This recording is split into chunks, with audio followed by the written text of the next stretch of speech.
So it's lesson 11 today. Opened up the MVC Music Store. I'm just going to kick off my project.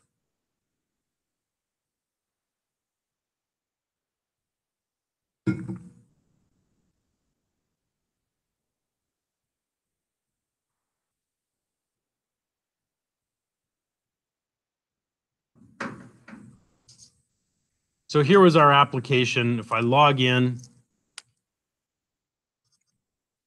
my admin account. Well, that's interesting.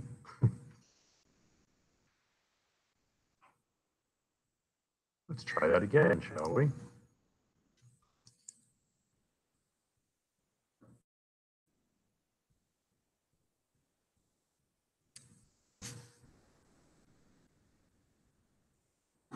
Okay, strange. So our album index method should still work, but we actually commented out all the other methods in the controller. So if I click any of the links to create, edit, delete, we should get errors because we've temporarily disabled all of those methods while we refactor them. Hopefully our albums index is going to load. And then we want to run the unit tests that we set up last week.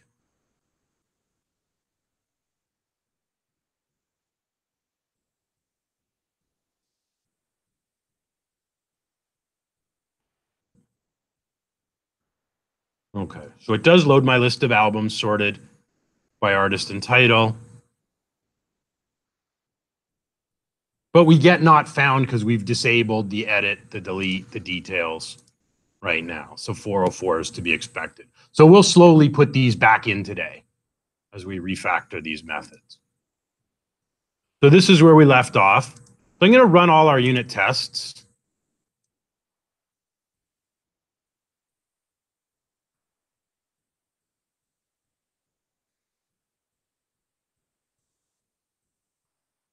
So in our albums controller, we wrote two tests, that our index returns a view and that it returns the correct view called index. So this test passed, but our albums didn't pass. We sort of ran out of time to address this.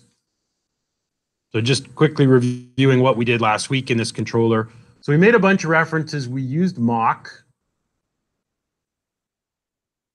And whenever our unit test runs here, we initialized a new mock object, created a list of albums, and then passed this in our constructor.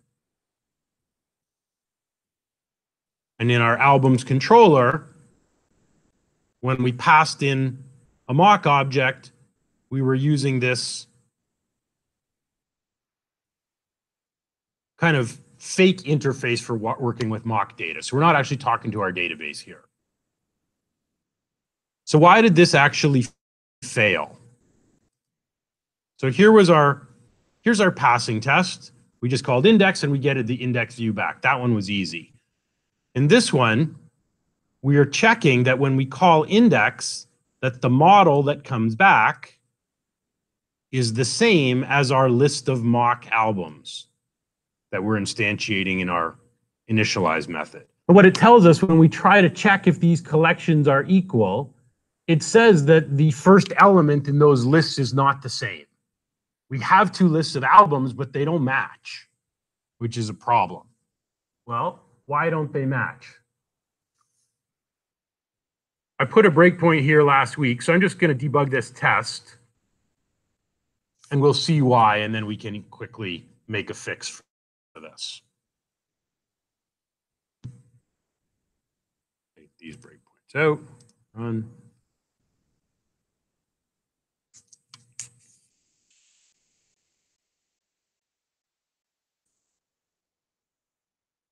So let's compare.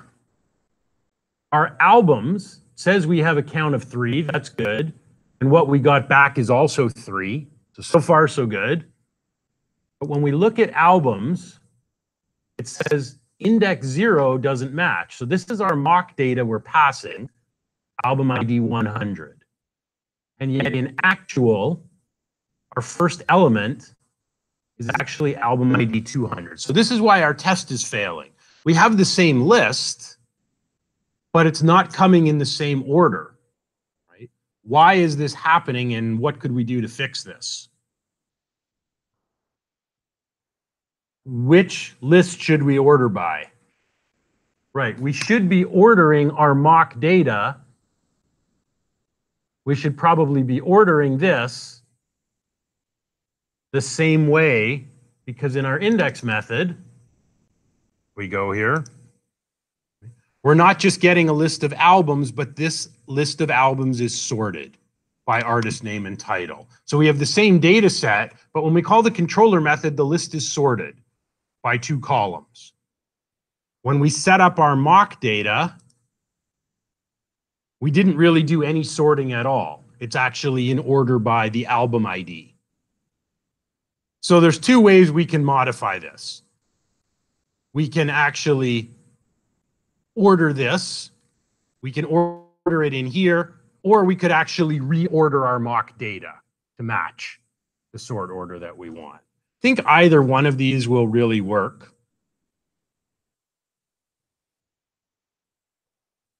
So we can try by actually sorting.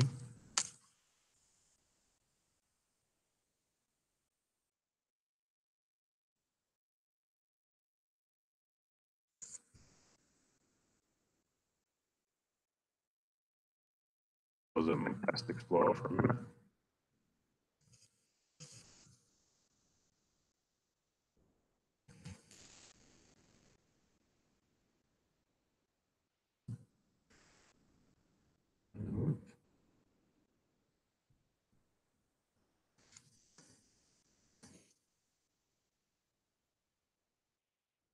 We're now applying the same sorting in our method here that we are in our index method. I'm not 100% sure if this is going to work, but we'll try it.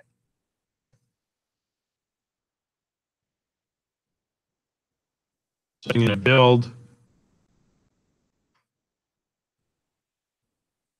I'll just right-click this test and choose Run Test. Now our test passes. So we were getting the right data, but it was in the wrong order. So what we expect to get back is not only our list of albums, but sorted first by name and then by title.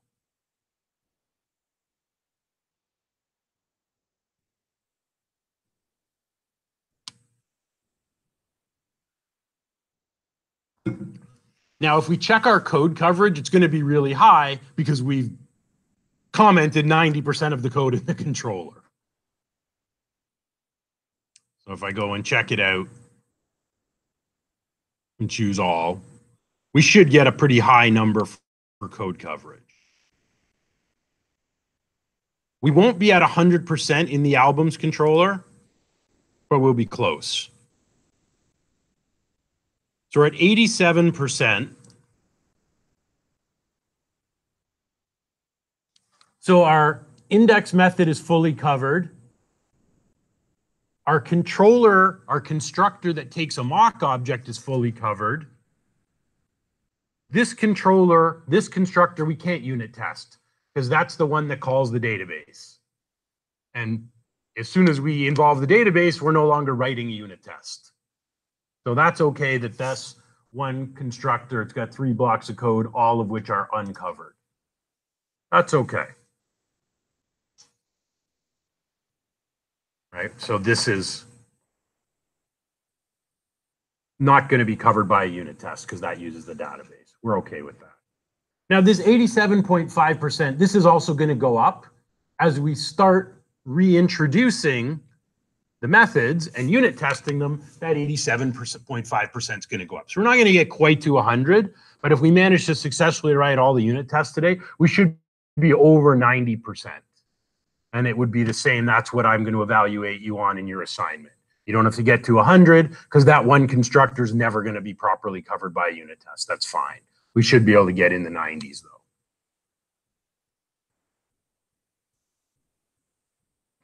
So now I'm going to go to my line. It's line 43 in mine. I'm going to reintroduce our details method.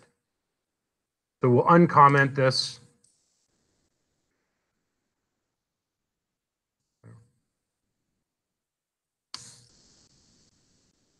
So there's a few changes we need to make here. One obvious change is that it doesn't like find. So now that we're using our repository, our mock repository, this find method, we're going to have to rewrite it. You can comment this line out.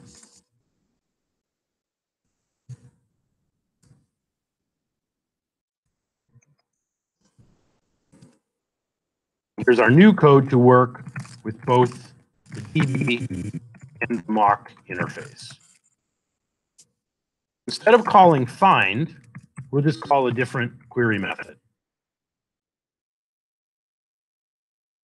We'll use the singular default method instead.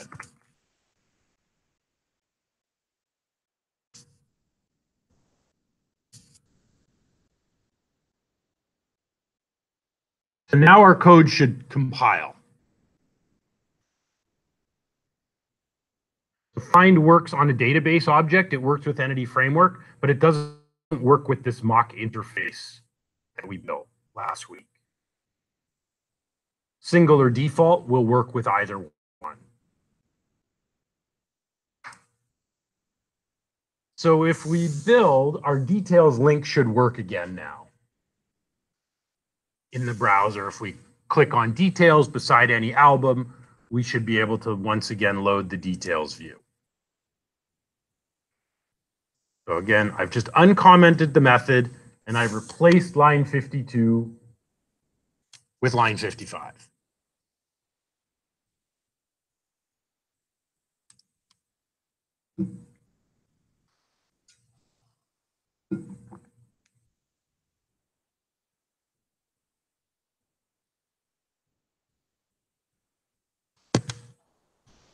So our method is still working, just replacing find with that singular default.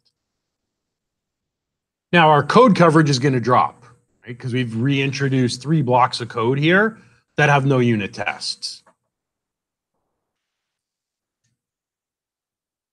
I'll just run it again, and we're going to drop below that 87.5% we were at.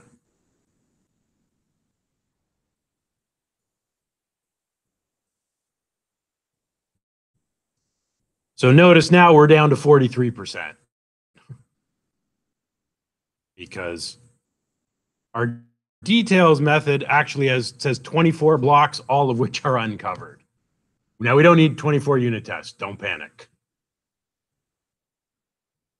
So let's go back to our list from last week that we compiled together. And let's look at what do we need to properly test the details.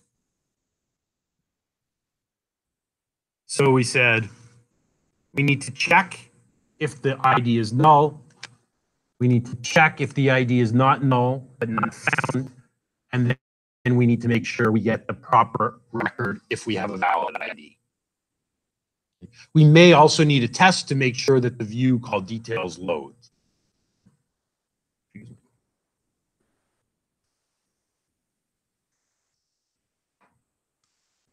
So let's go back to our unit testing class.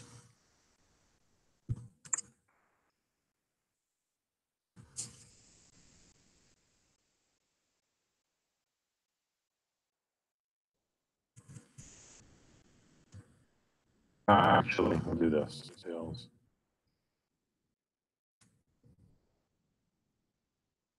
So the first check in our method is that ID is null. So let's write a unit test to handle that scenario. What happens if we call details with no ID number? Right now, this throws a bad request. So what does this look like in the browser if I wipe this out? That's what we get right now. So not only do we want to write a unit test, but we should also probably do something instead of this. What should happen if we get this kind of URL request rather than showing people this? What should they see?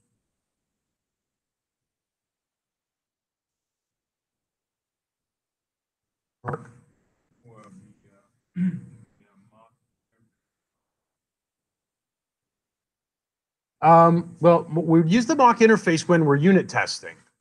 When somebody's actually using the application, if they go to the details page and then they delete the ID number and hit enter as I just did, right now this is what they get. What should we show them instead of this? Well, we could show them a page not found, or it isn't exactly a 404 error. Notice the error code isn't 404. We could show them 404, but that's not really an accurate description. What should we show the user if an unhandled error happens, other than showing them the raw error message? How does this look to the end user? Does it look good? What should we show them instead?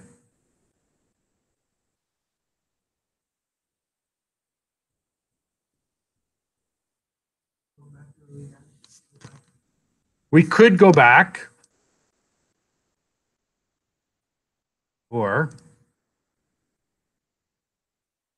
inside of our views shared, we actually have an error page that uses our layout file. So let's take them here instead. So the first thing we're going to do here is let's comment out this. We don't just want to set a status code.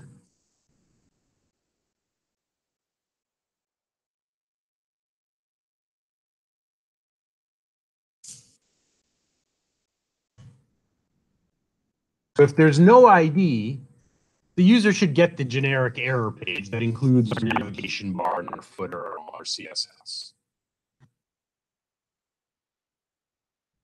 So this scaffolded code is sort of a placeholder. It's not really production ready to just throw the HTTP error. We should probably take the user to the error page instead.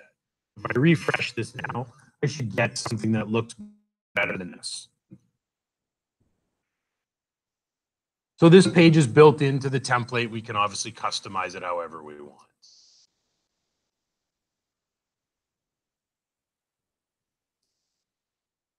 So now we can go back to our unit test.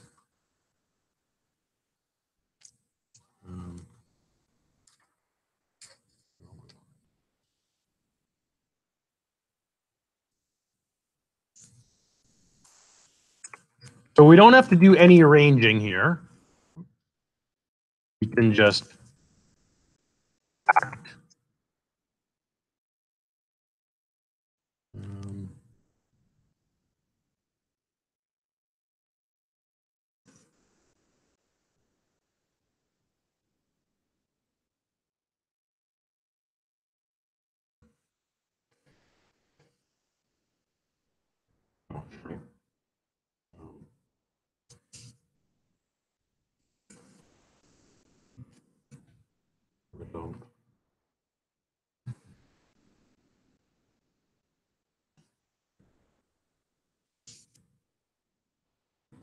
So we want to call the details method, but we're going to pass in a null. So we're not sending any ID in. And we want to evaluate what comes back.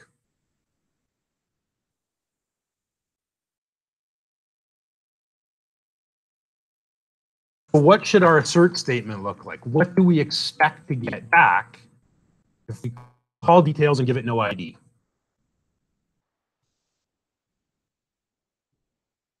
Okay. We're expecting what's the specific name of the view we're expecting to get back. We expect to get our error view.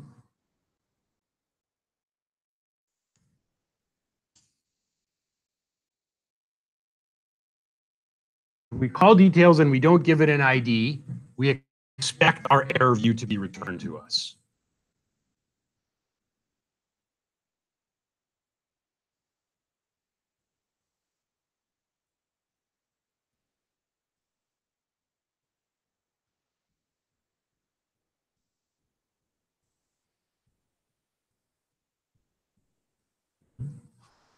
So when we run it, our test passes, that is what comes back. view name is equal to error.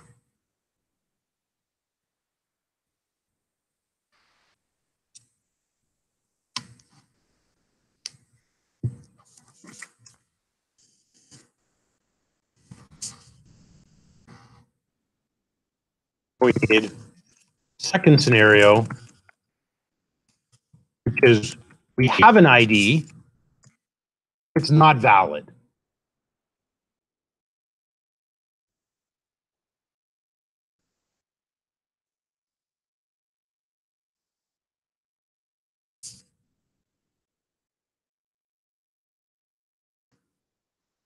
What IDs do we have here in our mock list? Right? We've got IDs 100, 200, 300. So all we need to do here is call details and pass in any other ID other than 100, 200, or 300. Just put in any number you like.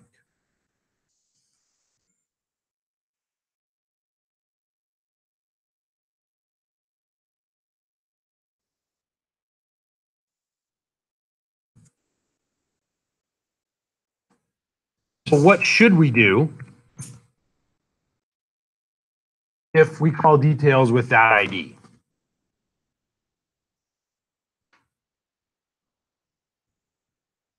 If I put in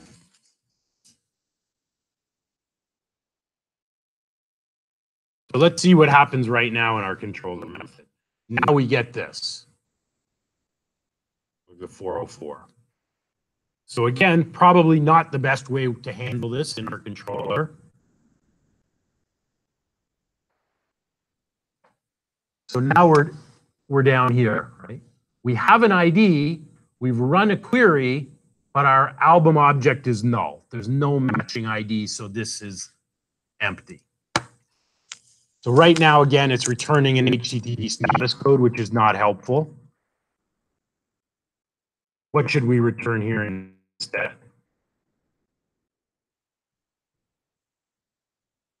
Yeah, why don't we just load the error view again?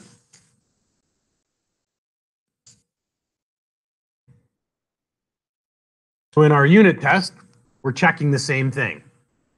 If either there's no ID or that ID is not found in the database, our expected result is the error view gets returned. So the unit test is pretty simple. It's exactly the same.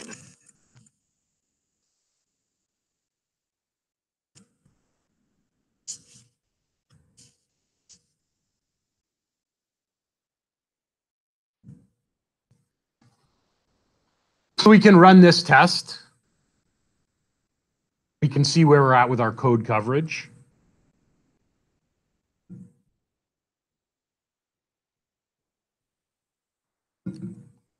So that test passes as well. So testing these is identical, except one of them gets a null parameter, one of them gets an ID that we know doesn't exist.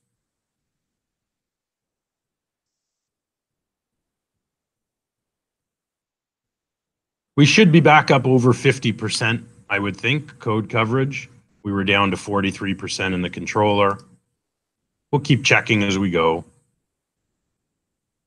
Okay, so we're back up to 89% now.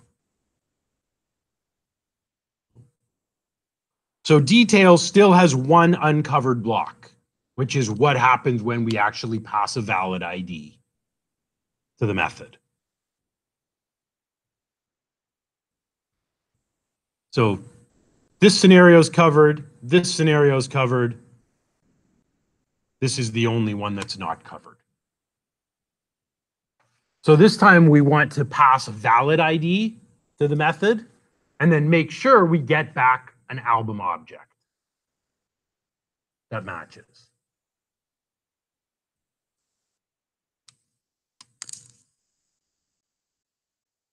And then we'll be over 90% coverage. All right, one more test method.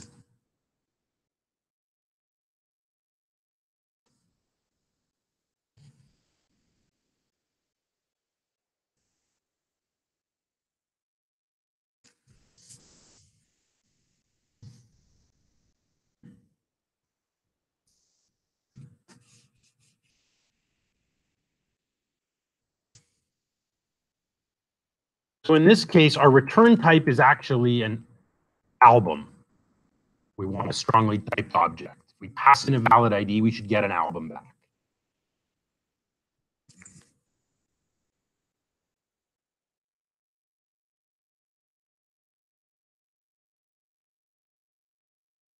We have to do some casting here. Actually, maybe we don't. Hold on.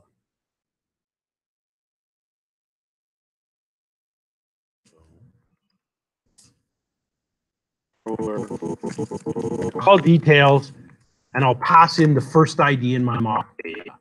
Our ID is again 100, 200, 300. The first item is 100.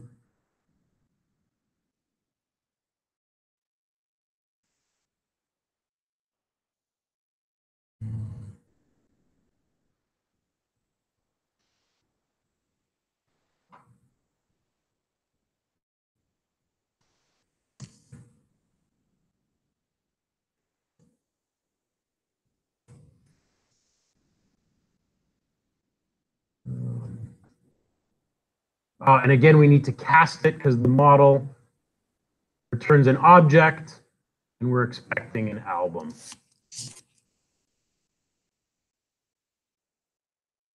We'll cast that model.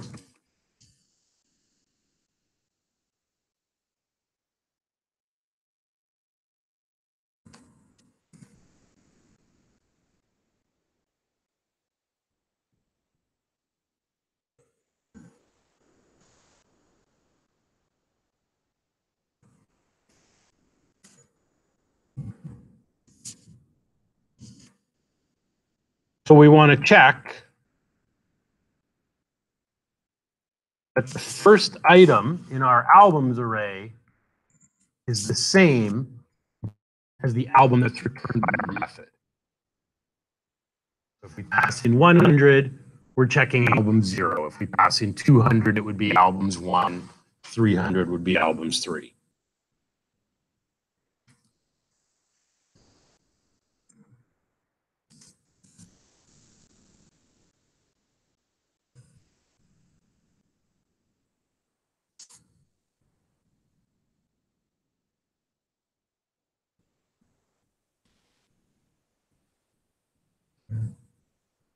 So our test passes here as well.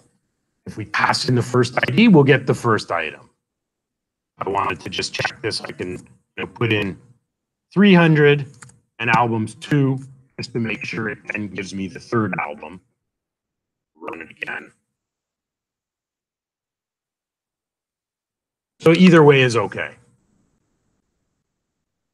As long as the ID I passed the method corresponds to the proper item in our list, our unit test is going to pass.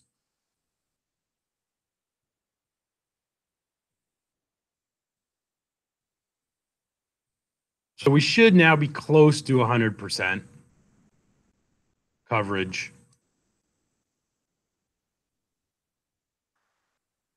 Yeah, we're at 93.25. So everything except our empty constructor is now covered by a unit test. So we've got 5 passing tests so far.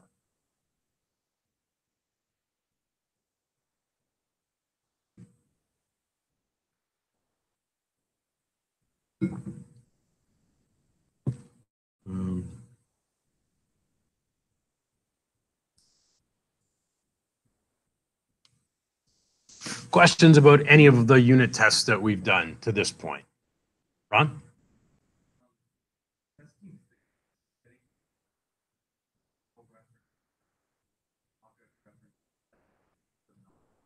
Okay, does that fail when you actually try to execute, like on the act lines, when you try to execute the methods?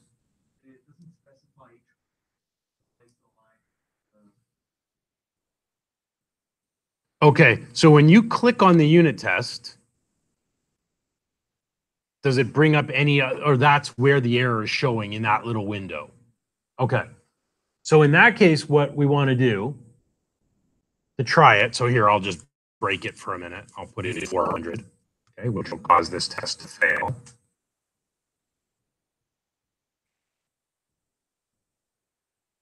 So what I would recommend is put a breakpoint at the top of the unit test and then choose debug test. And then by using the F11 key, you can step through it one line at a time. So then you can evaluate what's actually happening, right? So this did call details with 400. So my ID is not null. It tries to run my query, but it doesn't find an album because ID 400 doesn't exist. My code goes in here and returns an error view. Now if I mouse over, I can see that my actual object is null. If I compare it to album ID 2, this test will fail because these aren't equal. So try it with the breakpoint. If you have a question, I can come and look at it, but that may help you identify what's missing. It's possible that there's nothing wrong with the unit test or the method. It's possible that something in your list isn't being initialized properly. So when we're trying to work with the mock data, the test fails. So all this code is also on GitHub, so you can also check that the top of your file, your test initialize, is working correctly. If you can check that against the GitHub repository. Okay. Have a look. If you need me to come look at it, I can.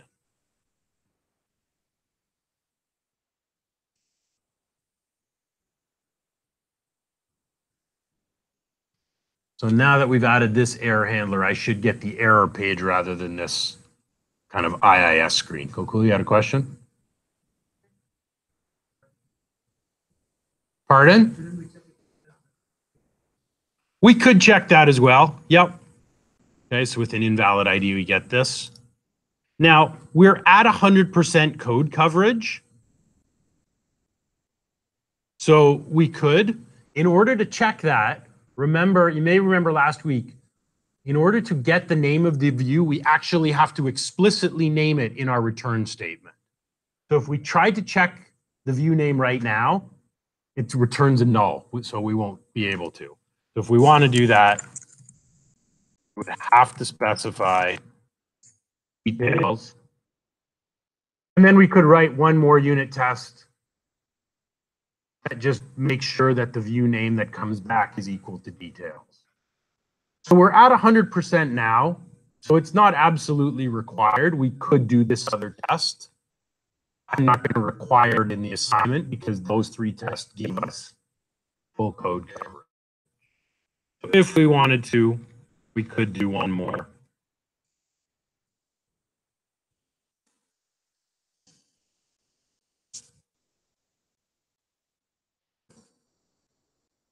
Just called detailed view loads.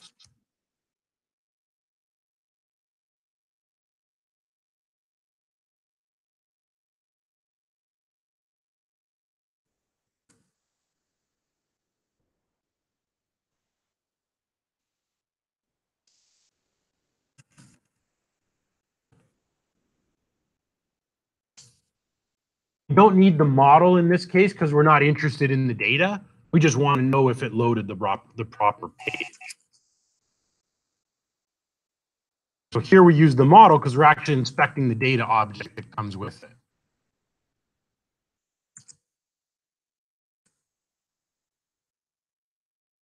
So we just want to make sure the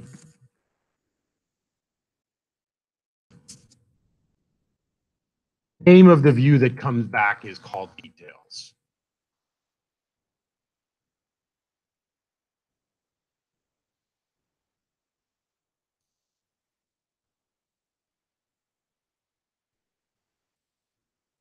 So all our tests pass now. So we're checking our 3 different data scenarios and we're checking the name of the view.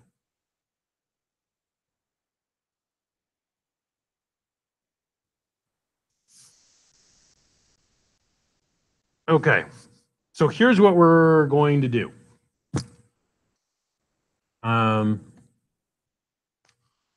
Let's see.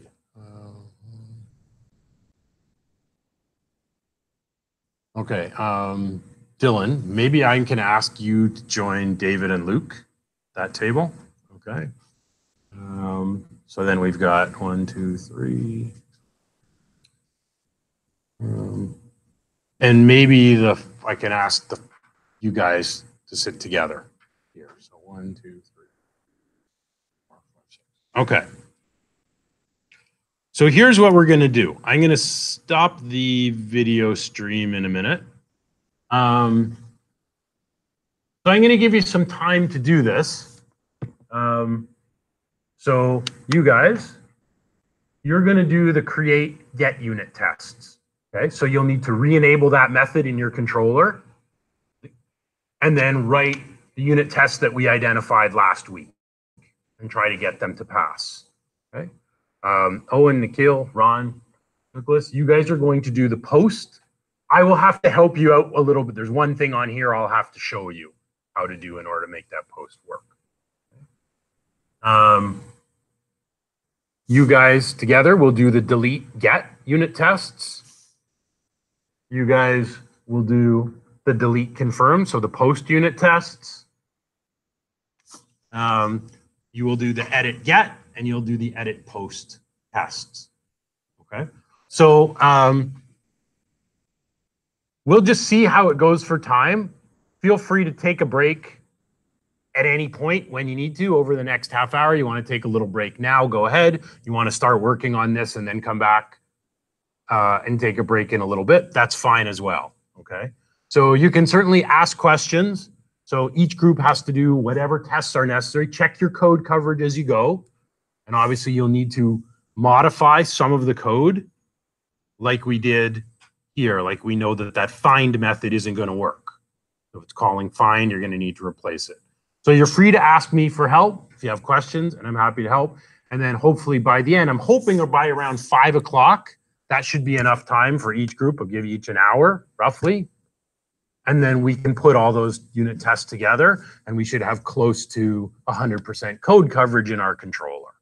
Okay, and then I'll compile it, I'll put it up. I will put what I've done so far up on GitHub for you now. Okay, and I'll stop the video stream. I'll start the video again when I kind of start compiling all your tests into my project. Okay, everyone understand what you need to do? Okay.